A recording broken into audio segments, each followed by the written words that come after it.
Eh, Here's an interesting article for the Times. State of Wisconsin.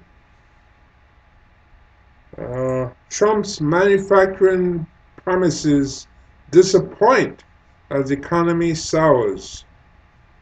And where is this? Foxconn's failure to deliver on a Wisconsin project underscores the limits of the president's power to make companies bend to his will. So let's see. Yeah. Mm, let's see. Washington at a 2018 groundbreaking ceremony for a Foxconn plant.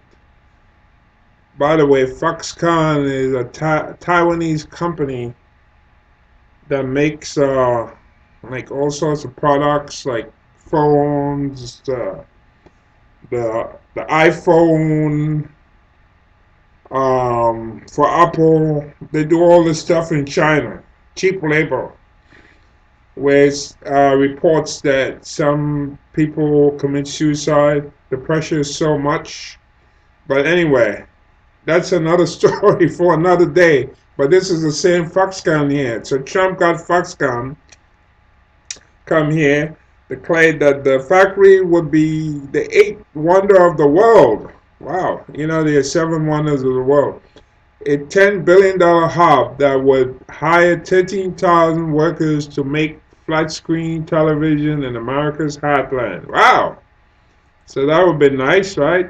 This month, Wisconsin denied Foxconn's tax subsidies for failing to make good on its investment plans.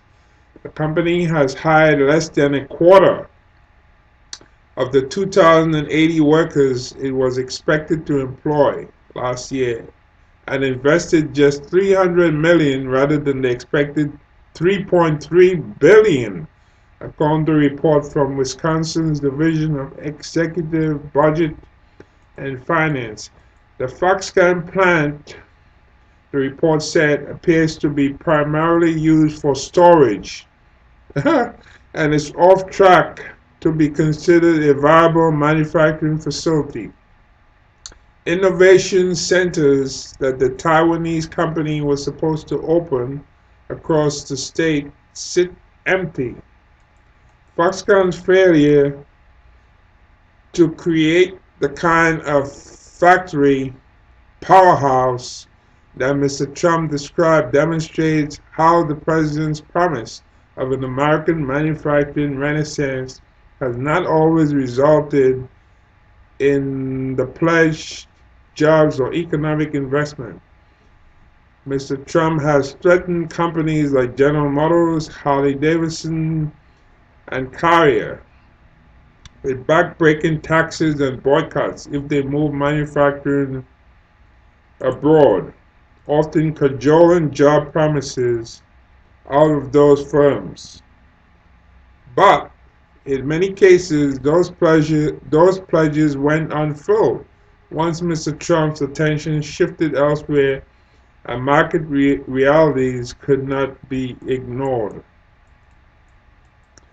At the first presidential debate in September, Mr. Trump claimed that he had brought back 700,000 factory jobs after the Obama administration neglected the sector. Jobs did increase during the first 3 years of his term, though not to the degree he suggested. Manufacturing employment rose by just 500,000 jobs.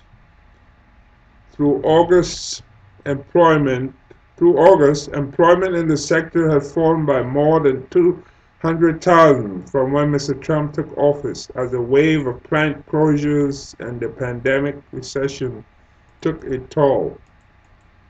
The president likes to fly in and make a show of being involved and showing that he got something going, said Matthew Jewell, a science and engineering professor at the University of Wisconsin, Eau Claire, who was hoping that his students might find jobs at one of Foxconn's nearby innovation centers that sit vacant. It was frustrating for us. Those unfulfilled promises may matter little to Mr. Trump supporters who see the president's corporate jawboning and manufacturing rhetoric as evidence that he's fighting hard for American workers. Most polls continue to show Mr. Trump having an edge over Joe R. Biden Jr., the Democratic nominee, when it comes to managing the economy. Sure. I'm gonna stop here. Anybody wants to read the rest of the article? I'm gonna scroll through here, show what it has. Matter of fact, this article is open up for comments, so you can make comments on it. Article from the New York Times, today's New York Times, October 27th, 2020. I think Foxconn has outfoxed Trump.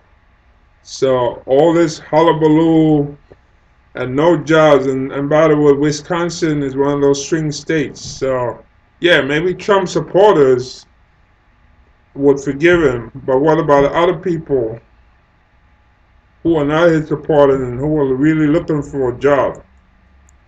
How are they gonna think? You know?